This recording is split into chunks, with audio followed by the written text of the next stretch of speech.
அஜித் இப்போ விடாமுயற்சி படத்துல நடிச்சிட்டு வராரு. பல தடங்கல்களுக்கு அப்புறமா இந்த படத்தோட படப்பிடிப்பு அஜர்பைஜான்ல விறுவிறுப்பா நடைபெற்று வருது. இந்த படத்தோட அப்டேட்டுக்காக நீண்ட காலமாகவே ரசிகர்கள் வெயிட்டிங்ல இருக்காங்க. நான் இன்னும் இந்த படத்தோட அப்டேட்டை விடாமுயற்சி படக்குழுவினர் விட்டபாடு இல்ல. அதே நேரத்துல அஜித்தோட அடுத்த படம் குறித்த தகவல்கள் இணையத்துல தீயா பரவிட்டு வருது. இதனையடுத்து விடாமுயற்சி படத்தை முடிச்ச கையோட ஆதிக் ரவிச்சந்திரன் இயக்கத்துல அஜித் நடிக்க இருக்கிறதாக சொல்லப்படுது. கிட்டத்தட்ட AK-63 படம் குறித்தான செய்தி தயாரிப்பு வட்டாரங்கள்ல உறுதிப்படுத்தப்பட்டிருக்கு. தனது தீவிர ரசிகரான ஆதிக் ரவிச்சந்திரனோட இயக்கத்துல அஜித் நடிக்க இருக்கிறது ஹாலிவுட் வட்டாரங்கள்ல பரபரப்பா பேசப்படுது. இந்த நிலையில லேட்டஸ்ட் தகவலாக AK-63 படத்துல வில்லன்களாக SJ சூர்யா மற்றும் அரவிந்த் சாமி நடிக்க இருக்கிறதாக தகவல்கள் வெளியாகி இருக்கு.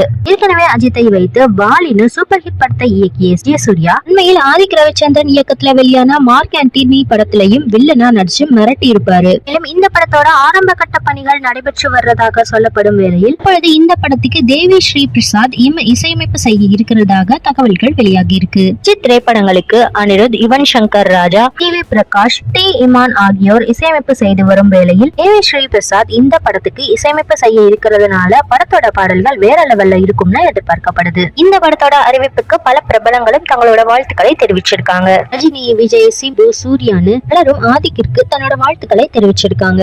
இந்த படம் உலக அளவுல ஹிட் அடிக்கும்னு தங்களோட வாழ்த்துக்களை தெரிவிச்சிருக்காங்க.